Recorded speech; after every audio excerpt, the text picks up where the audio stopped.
ಶಕ್ತಿ ಕೇಂದ್ರ ಆಗಿತ್ತು. ಆದರೆ ಈಗ ರಾಜಕಾರಣ, ಕಾಂಗ್ರೆಸ್ ರಾಜಕಾರಣ ದೆಹಲಿಗೆ ಶಿಫ್ಟ್ ಆಗಿದೆ. ಸಂಪುಟ ಪುನಾರಚನೆಗೆ ಹೈಕಮಾಂಡ್ ಗ್ರೀನ್ ಸಿಗ್ನಲ್ ಕೊಟ್ಟಿದೆ.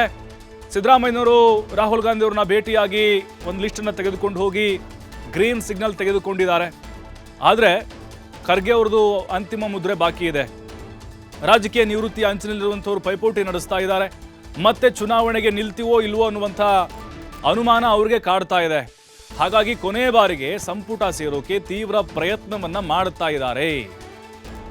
ಎಐಸಿಸಿ ಅಧ್ಯಕ್ಷ ಮಲ್ಲಿಕಾರ್ಜುನ ಖರ್ಗೆ ಮೇಲೆ ತೀವ್ರವಾದಂತಹ ಒತ್ತಡವನ್ನು ಹಾಕ್ತಾ ಇದ್ದಾರೆ. ನಮಗೂ ಕೂಡ ಅವಕಾಶವನ್ನು ಮಾಡಿಕೊಡಿ, ನಮ್ಗೆ ವಯಸ್ಸಾಗಿದೆ, ಕೊನೆ ಎಲೆಕ್ಷನ್ ಅಂತ ಹೇಳಿ ಕಳೆದ 1 ತಿಂಗಳಿಂದ ಲಾಬಿಯನ್ನ ಮಾಡ್ತಾನೆ ಇದ್ದಾರೆ.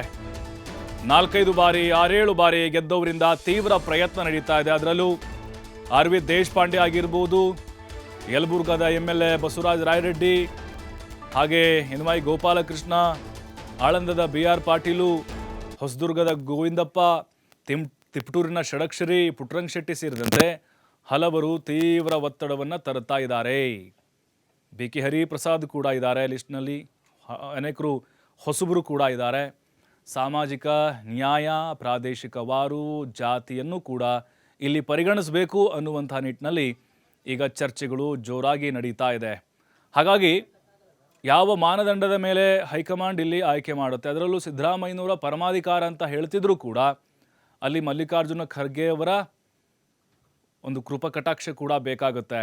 ಯಾಕಂದರೆ ಇಲ್ಲಿಯವರೇ ಆಗಿರೋದ್ರಿಂದಾಗಿ ಅವರಿಗೆ ಪ್ಲಸ್ಸು ಮೈನಸ್ಸು ಎಲ್ಲವೂ ಕೂಡ ಗೊತ್ತಿದೆ. ಸಚಿವರ ಕಾರ್ಯವೈಖರಿಯ ಬಗ್ಗೆ ಕೂಡ ಈಗಾಗಲೇ ವರದಿಯನ್ನು ಸಿದ್ದರಾಮಯ್ಯನವರು ತೆಗೆದುಕೊಂಡು ಹೋಗಿದ್ದಾರೆ. ರಾಹುಲ್ ಗಾಂಧಿಯವ್ರ ಮುಂದೆ ಇಟ್ಟಿದ್ದಾರೆ. ರಾಹುಲ್ ಗಾಂಧಿಯವರು ಒಂದೇ ಒಂದು ಮಾತು ಹೇಳಿದ್ದು, ಸದ್ಯಕ್ಕೆ ಅವಶ್ಯಕತೆ ಇದೆಯಾ ಸಂಪುಟ ಪುನಾರಚನೆದು, ಬದಲಾವಣೆ ಮಾಡ್ತಿರೋ ಅಥವಾ ಈಗಿರುವಂಥ 1-2 ಸ್ಥಾನ, ರಾಜಣ್ಣ ಮತ್ತು ನಾಗೇಂದ್ರ ಅವ್ರದ್ದು ಏನು ಬಿಟ್ಟಿರುವಂಥ 2 ಸ್ಥಾನ ಇದೆ ಅದನ್ನು ತುಂಬಿಕೊಳ್ತೀರಾ, ಸಭಾಪತಿ ಮತ್ತು ಉಪಸಭಾಪತಿ ವಿಧಾನ ಪರಿಷತ್ಗೆ ಅದನ್ನು ತುಂಬಿಕೊಳ್ತೀರಾ, ಹೀಗೆ ಪ್ರಶ್ನೆಗಳನ್ನು ಮಾಡಿದ್ದಾರೆ. ಇಲ್ಲ, ಬದಲಾವಣೆ ಬೇಕು, 2.5 ವರ್ಷ ಆಯಿತು, ಹೊಸಬರು ಕೂಡ ಇದ್ದಾರೆ, ಪಕ್ಷ ಸಂಘಟನೆಗೆ ಅನುಕೂಲ ಆಗುತ್ತೆ, ಸ್ಥಳೀಯ ಸಂಸ್ಥೆಗಳಿಗೆ ಚುನಾವಣೆಗೂ ಕೂಡ ಇದು ಪ್ಲಸ್ ಆಗ್ಬೋದು, ಮತ್ತು ಜಾತಿಗಳಿಗೆ ಪ್ರಾತಿನಿಧ್ಯವನ್ನು ಕೊಡಬೇಕು, ಸಾಮಾಜಿಕ ನ್ಯಾಯವನ್ನು ಕೂಡ ಒದಗಿಸಬೇಕು ಅಂತ ಸಿದ್ದರಾಮಯ್ಯನವರು ರಾಹುಲ್ ಗಾಂಧಿ ಅವರಿಗೆ ಮನವರಿಕೆಯನ್ನು ಮಾಡಿಕೊಟ್ಟಿದ್ದಾರೆ.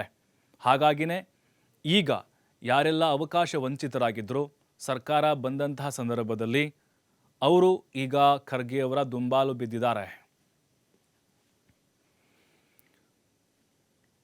ಸಂಪುಟ ಪುನಾರಚನೆಗೆ ಗ್ರೀನ್ ಸಿಗ್ನಲ್ ಕೊಟ್ರ ರಾಹುಲ್ ಗಾಂಧಿ. ದೆಹಲಿಯಲ್ಲೇ ಬೇಡು ಬಿಟ್ಟಿದ್ದಾರೆ DCM DK ಶಿವಕುಮಾರ್.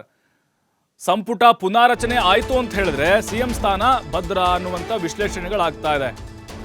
ಇನ್ನು ಕ್ಯಾಬಿನೆಟ್ ರೀಶಫಲ್ ಆಗದೆ ಇದ್ರೆ DK ಶಿವಕುಮಾರ್ ಅವರಿಗೆ ಅದು ಪ್ಲಸ್ ಆಗ್ಬೋದು ಅಂತಿತ್ತು.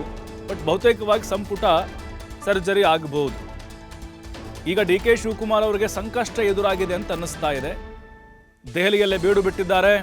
ತಮ್ಮ ಕುರ್ಚಿ ಆಸೆಗೆ ಹಿನ್ನಡೆ ಆಗಿರುವಂತಹ ಸಾಧ್ಯತೆಗಳಿದ್ದಾವೆ. ಅದನ್ನ ತಪ್ಪಿಸೋಕೆ DK ಶಿವಕುಮಾರ್ ಪ್ರಯತ್ನ ಪಡ್ತಾ ಇದ್ದಾರಾ? ಮಲ್ಲಿಕಾರ್ಜುನ ಖರ್ಗೆ ಜೊತೆ DK ಸಹೋದರರು ಸುದೀರ್ಘವಾಗಿ ಚರ್ಚೆ ಮಾಡಿದ್ದಾರೆ. CM ಕುರ್ಚಿ ಆಸೆಯನ್ನು ಹೊರಹಾಕಿದ್ದಾರೆ. ನೇರವಾಗಿ ಹೇಳಿದಾರಂತೆ, ನಂಗೆ ಅವಕಾಶ ಯಾವಾಗ ಕೊಡ್ತೀರಿ, ಸಂಘಟನೆ ಮಾಡಿದ್ದೀನಿ, KPC ಅಧ್ಯಕ್ಷ ಆಗಿದ್ದೆ, ನನ್ನ ನೇತೃತ್ವದಲ್ಲಿ ಚುನಾವಣೆ ಆಯಿತು, ಪಕ್ಷಕ್ಕೆ ನಿಷ್ಠನಾಗಿದ್ದೀನಿ, ಬೇರೆಯವ್ರ ಥರ ನಾನು ಬ್ಲ್ಯಾಕ್ ಮೇಲ್ ಮಾಡಲ್ಲ, ರಾಜ್ಯಾದ್ಯಂತ ಪ್ರವಾಸ ಮಾಡಿ ಪಕ್ಷ ಕಟ್ಟಿದ್ದೀನಿ, ಹೋರಾಟ ಮಾಡಿದ್ದೀನಿ, ನಾನು ಕೂಲಿ ಕೊಡಿ ಅಂತ ದುಡಿದಿದ್ದೀನಿ, ಕೂಲಿ ಕೊಡಿ ಅಂತ ಹಿಂಗೆ ಡೈರೆಕ್ಟಾಗಿ ಕೇಳಿದಾರಂತೆ. ಇನ್ನು ರಾಹುಲ್ ಭೇಟಿಗೆ ತೀವ್ರ ಪ್ರಯತ್ನವನ್ನು ಕೂಡ DK ಶಿವಕುಮಾರ್ ಅವರು ನಡೆಸಿದ್ರು. ಆದರೆ ರಾಹುಲ್ ಗಾಂಧಿ ಭೇಟಿಗೆ ಅವಕಾಶ ಇನ್ನೂ ಸಿಕ್ಕಿಲ್ಲ.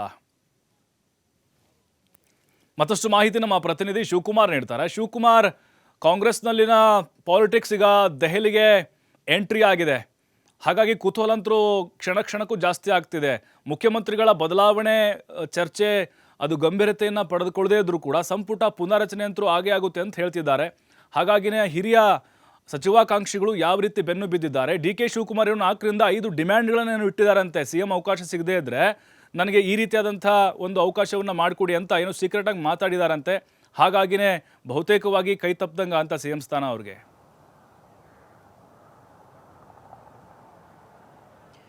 ಪ್ರಭು, ರಾಜ್ಯ ರಾಜಕಾರಣ ಈಗ ದೆಹಲಿಗೆ ಶಿಫ್ಟ್ ಆಗಿದೆ. ನವೆಂಬರ್ ಕ್ರಾಂತಿ ಕೂಡ ಈಗ ಹತ್ರಕ್ಕೆ ಬರ್ತಾ ಇದೆ. ನವೆಂಬರ್ ಮುಗಿತಾ ಇರೋದ್ರಿಂದ ಸಹಜವಾಗಿ ಆ ಕ್ರಾಂತಿ ಏನೆಲ್ಲ ಚರ್ಚೆಗಳಿತ್ತು ಅದೆಲ್ಲವೂ ಕೂಡ ಈಗ ದೆಹಲಿಗೆ ಶಿಫ್ಟ್ ಆಗಿದೆ.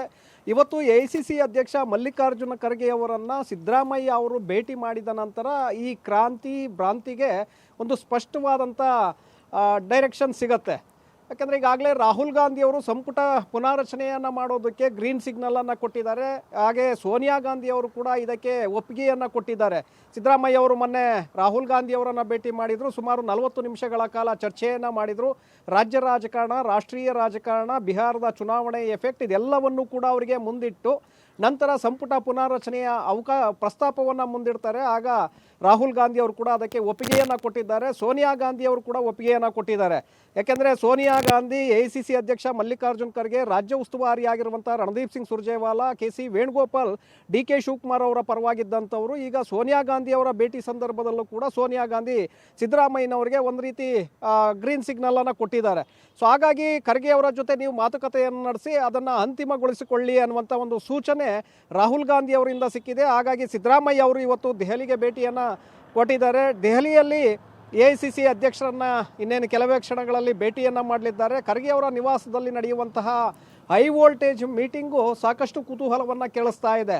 ಇದರ ಜೊತೆಗೆ ಈಗಾಗಲೇ ಸಂಪುಟ ಪುನಾರಚನೆಗೆ ಗ್ರೀನ್ ಸಿಗ್ನಲ್ ಸಿಕ್ಕಿದೆ ಅನ್ನುವಂಥ ಚರ್ಚೆಗಳು ಯಾವಾಗ ಮಾಧ್ಯಮಗಳಲ್ಲಿ ವರದಿಯಾಗಲಿ ಈಗಾಗಲೇ ಸಚಿವ ಸ್ಥಾನದ ಮೇಲೆ ಕಣ್ಣನ್ನು ಇಟ್ಟಿರುವಂತಹ ಹಿರಿಯರು ಕಿರಿಯರು ಎಲ್ಲರೂ ಕೂಡ ಈಗ ತಮ್ಮ ತಮ್ಮ ನಾಯಕರ ಮೇಲೆ ಒತ್ತಡವನ್ನು ತರ್ತಾ ಇದ್ದಾರೆ. ಈ ಬಾರಿ ನಮಗೆ ಅವಕಾಶವನ್ನು ಮಾಡಿಕೊಡಿ, ನಾವು ಮುಂದಿನ ಚುನಾವಣೆಯಲ್ಲಿ ಸ್ಪರ್ಧೆಯನ್ನು ಮಾಡ್ತೇವೋ ಇಲ್ವೋ, ನಮಗೆ ಕೊನೆಯದಾಗಿ ಒಂದು ಅವಕಾಶವನ್ನು ಮಾಡಿಕೊಡಿ.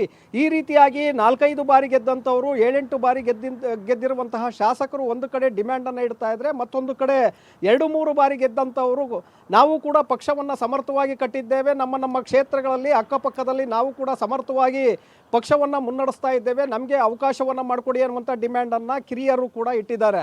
ಸೊ ಹಾಗಾಗಿ ಇವತ್ತು ಸಂಪುಟ ಪುನರಚನೆಗೆ ಎಷ್ಟಕ್ಕೆ ಅವಕಾಶ ಸಿಗುತ್ತೆ, ಖರ್ಗೆ ಅವರು ಅವಕಾಶವನ್ನು ಮಾಡಿಕೊಡ್ತಾರಾ ಅಥವಾ ಬೇರೆ ವಿಚಾರಗಳನ್ನು ಮುಂದಿಟ್ಟು ಸಿದ್ದರಾಮಯ್ಯನವ್ರಿಗೆ ಇನ್ನೊಂದು ಸ್ವಲ್ಪ ದಿನ ಕಾಯೋಣ ಅನ್ನುವಂಥ ಮಾತನ್ನು ಹೇಳ್ತಾರಾ ನೋಡಬೇಕಾಗತ್ತೆ. ಅದರ ನಂತರ ಇದಕ್ಕೆ ಒಂದು ಉತ್ತರ ಸಿಗತ್ತೆ, ಏನು ಎತ್ತ ಅನ್ನುವಂಥದ್ದಕ್ಕೆ. ಈಗಾಗಲೇ ಸಾಕಷ್ಟು ಆಕಾಂಕ್ಷಿಗಳು ಕೂಡ ಈಗ ಓಡಾಡ್ತಾ ಇದ್ದಾರೆ. ಮತ್ತೊಂದು ಕಡೆ ಸಿದ್ದರಾಮಯ್ಯನವರ ಜೊತೆಗೆ ಇವತ್ತು ಕೆಲವು ಶಾಸಕರು ಹಾಗೆ ಸಚಿವರು ಕೂಡ ದೆಹಲಿಗೆ ಪ್ರಯಾಣವನ್ನು ಬೆಳೆಸಿದ್ದಾರೆ. ಕಾರಣ ಸಂಪುಟದಿಂದ ಯಾರನ್ನು ಕೈ ಬಿಡಬಹುದು, ಅರ್ಧದಷ್ಟು ಸಚಿವರನ್ನು ಕೈಬಿಟ್ಟು ಆ ಜಾಗಕ್ಕೆ ಹೊಸಬರಿಗೆ ಅವಕಾಶವನ್ನು ಮಾಡಿಕೊಡ್ಲಾಗತ್ತೆ ಅನ್ನುವಂತಹ ಚರ್ಚೆಗಳು ಏನು ನಡೀತಾ ಇದೆ. ನಮ್ಮನ್ನು ಏನಾದರೂ ಬಿಟ್ಬಿಡ್ತಾರಾ, ಈ ಒಂದು ಆತಂಕ ಕೆಲವು ಸಚಿವರಲ್ಲೂ ಕೂಡ ಇದೆ. ಈಗಾಗಲೇ ಅದರ ಬಗ್ಗೆ ಒಂದು ಪರ್ಫಾರ್ಮೆನ್ಸು ವರದಿಯನ್ನು ಹೈಕಮಾಂಡ್ ಪಡ್ಕೊಂಡಿತ್ತು. KPCC ಕಡೆಯಿಂದಲೂ ಕೂಡ ಒಂದು ವರದಿಯನ್ನು ನೀಡಲಾಗಿತ್ತು.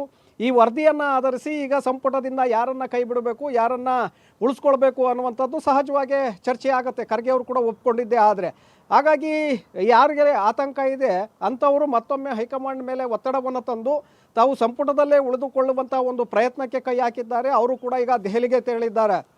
ಇನ್ನೊಂದು ಕಡೆ ಅಜಯ್ ಸಿಂಗ್ ಸೇರಿದಂತೆ ಕೆಲವು ಶಾಸಕರು ಕೂಡ ದೆಹಲಿಯಲ್ಲೇ ಬೀಡು ಬಿಟ್ಟಿದ್ದಾರೆ. ನಮಗೆ